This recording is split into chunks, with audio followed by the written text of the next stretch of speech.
इस तरीके से मैंने देखिए पूजा की सारी सामग्री मंगाई हुई है, तो मैं आपको दिखाती हूँ क्या क्या चीज़ें लगेंगी व्रत में, नवरात्र में। तो इस तरीके से जवारे मंगाए हैं मैंने, तो ये पैकेट में आते हैं। तो इसको रात में पहले भिगो दीजिए और फिर अच्छे से जमते ही मिट्टी में या बालू में आप उगा सकते हैं।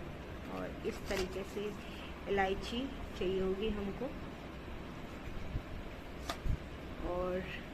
लौंग का पैकेट आता है वो आपको चाहिए होगा, और इस तरीके से पंचमेवा का पैकेट आता है वो आपको चाहिए होगा, और इस तरीके से बताशे चाहिए होंगे आपको, और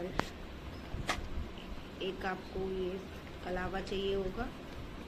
इस तरीके से मिट्टी के लिए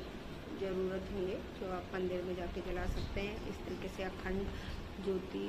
आप ज़रूरत हो, तो इस तरीके का आप कलश,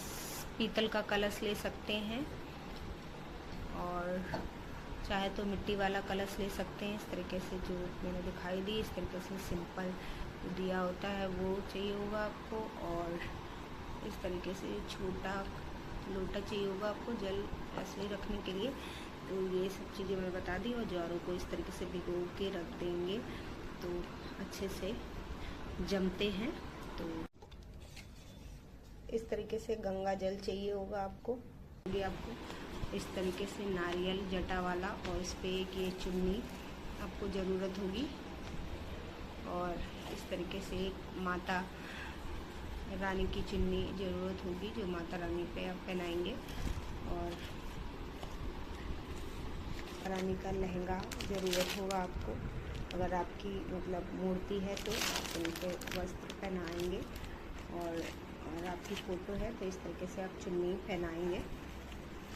और इस तरीके से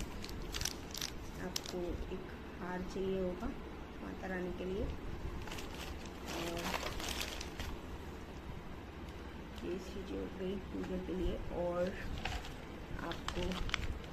इस तरीके से कपूर, तरीके से कपूर होता है वो आपको चाहिए होगा आरती के लिए, और इस तरीके से बत्ती आती है वो आपको चाहिए होगा, और हवन के लिए इस तरीके से आम की ये लकड़ियाँ होती हैं, लास्ट दिन हवन करते हैं तो वो आम की लकड़ियाँ आपको, तो आम की लकड़ियाँ आपको ये ज़रूरत होगी, और इस तरीके से जो बत्ती आती है वो आपको चाहिए होगी।